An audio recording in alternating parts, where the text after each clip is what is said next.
अखंड भारत जय मां भारती। देखिए, आज बात करेंगे मिशन 2025, मिशन 2025 की तैयारी जो बीजेपी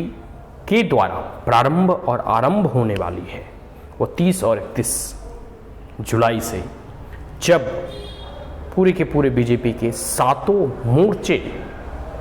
का एक संयुक्त कार्यकारिणी की बैठक होगी और उस चिंतन मनन मंथन में जो अमृत निकलेगा उससे जो है एक नए जोश और एक प्रकार से कह सकते हो नए उत्साह का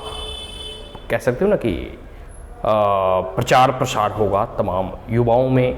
और तमाम जितने भी बीजेपी के कार्यकर्ता हैं उनमें एक नया जोश भरने का प्रयास किया जा रहा है। और ये लगभग 10 साल के बाद इतने बड़े संगठन का आयोजन बिहार में किया जा रहा है। तो सबसे पहले 30 तारीख को, आने वाले 30 को, मतलब 30 जुलाई को, जो बीजेपी के और हमारे राष्ट्रीय अध्यक्ष हैं जेपी नड्डा जी, उनका बिहार आगमन होगा और उन्हीं के उद्घाटन के बाद जो है जितने भी जैसे मोर्चे हैं, ठीक है, प्रमुख 7 मोर्चे हैं, जिसमें हो गया जैसे युवा मोर्चा हो गया, महिला मोर्चा हो गया, SC ST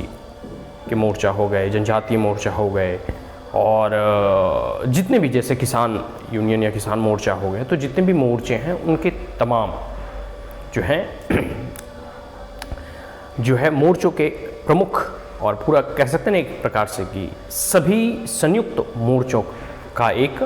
जो है कार्यकारिणी और एक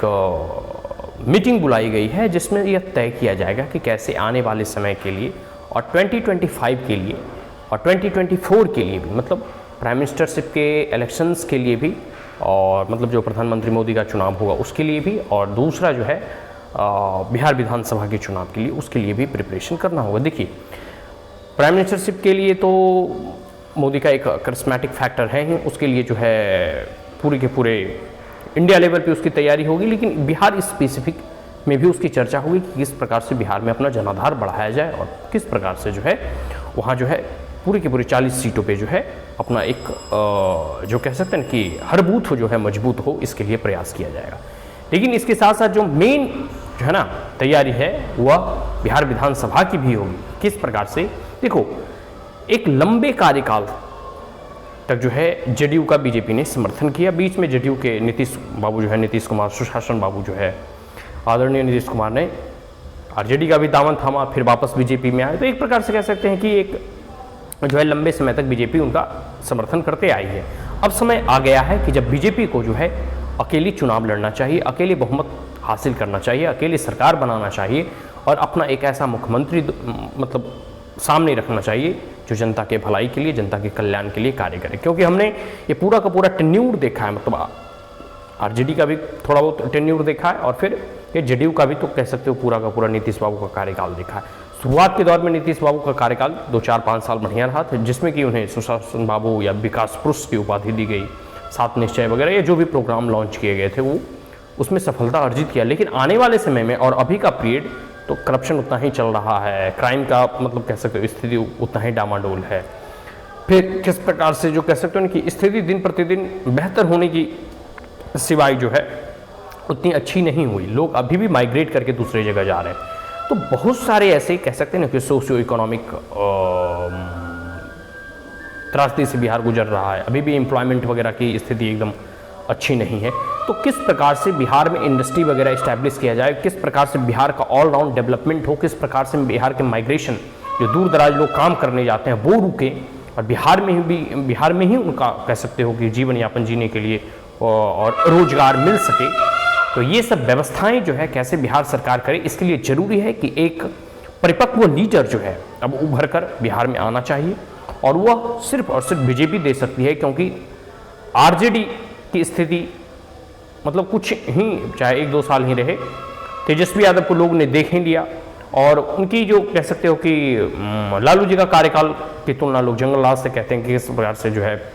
डिफरेंट कम्युनिटी में लड़ाई होते थे, डिफरेंट कह सकते हो कि कास्ट वगैरह का जो है पूरा का पूरा माहौल और क्राइम रेट जो है बढ़ रहा था। ठीक है, स्थिति दिन प्रतिदिन बदतर हुई। फिर जेडीयू का कार्यकाल भी सबने देखा। अब समय आ गया है कि बीजेपी अपने मुख्यमंत्री को इस्टेब्लिश करे जो कि बिहार के जो है डेवलपमेंट को और जो लोगों के एस्पायरेशंस हैं उन्हें वो फुलफिल कर सके, जो लोगों के विश हैं, जो लोगों की रिक्वायरमेंट है, जो नेसेसिटी है, उन्हें जो है लोगों के सामने पहुंचा सके, जनता को कह सकते हो कि एक बतला सके कि किस प्रकार के एक मॉडल होता है, गवर्नेंस का जो मॉडल होता है, जिसमें कि corruption free, transparency, accountability, easily accessible, ये सब सारी चीज़ें जो है सुविधाओं को जो है जनता के समक्ष जो है उपलब्ध करा सके। तो इसके लिए ज़रूरी है कि बीजेपी को अभी से कार्य करना होगा, और वह कार्य जो है मिशन 2025 या मिशन 2024 जो प्रधानमंत्री का इलेक्शन हो या बिहार विधानसभा की, इसकी तैयारी अभी से ही प्रारंभ कर दी गई है। वो संयुक्त मोर्चा का एक समिति का जो है कह सकते हो कि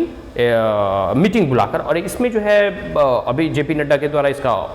उद्घाटन किया जाएगा। फिर इसके समापन समारोह में जो है कह सकते हो कि हमारे जो गृह मंत्री हुए हैं या फिर अमित शाह जी, उनके द्वारा, आदरणीय अमित शाह जी, इनका भी आगमन होगा बिहार में, और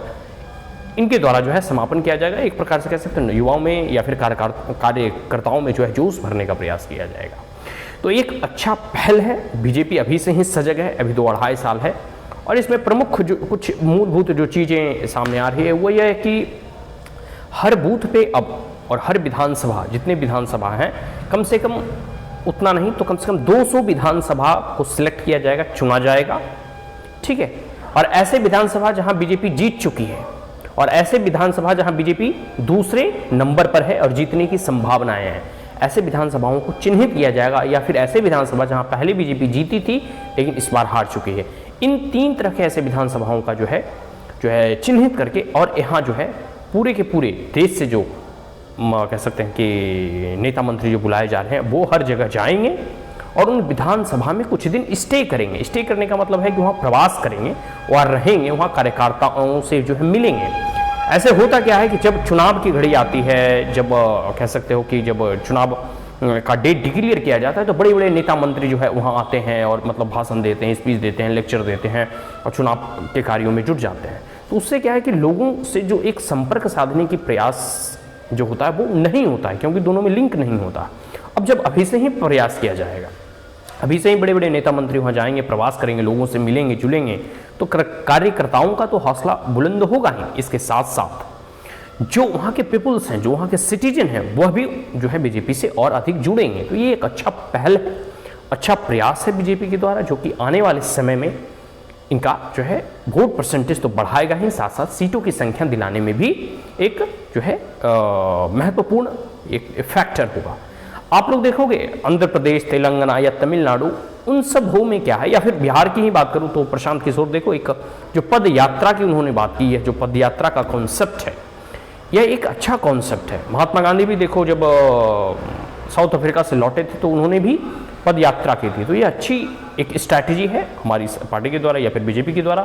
कि वहाँ जो है लोगों से कैसे कनेक्ट हो। बीजेपी को एज ए मास पार्टी बनाएंगे तभी जो है हम वहाँ बहुमत में आएंगे। ये एक कह सकते हैं कि अच्छी रणनीति है। तो इसके लिए जरूरी है कि हम वहाँ पीपल टू पीपल कॉन्टैक्ट को बढ़ाएं, जिससे कि हमारा जो वोट परसेंटेज है वो इंक्रीज होगा, वो बढ़ेगा। तो अभी देखिए इस मंथन, इस चिंतन शिविर से और एक प्रकार से कह सकते हो कि इस कार्यकारिणी समिति की बैठक से, संयुक्त मोर्चाओं की बैठक से क्या अमृत निकलता है, किस प्रकार का मंथन होता है, और फिर जो है तमाम बीजेपी के कार्यकर्ता और हम लोग भी जो है कह सकते हैं ना कि जाके डोर टू डोर कैंपेन करेंगे, पदयात्रा करेंगे, जिससे कि पार्टी का जनाधार, जनादेश और बढ़े। आज के लिए इतना ही, मिलते हैं किसी अगले वीडियो में। और अगर आप हमारे चैनल पे पहली बार आए तो इसे लाइक, शेयर और सब्सक्राइब करना ना भूलें, ठीक है जी। सो जय हिंद, अखंड भारत, जय मां भारत।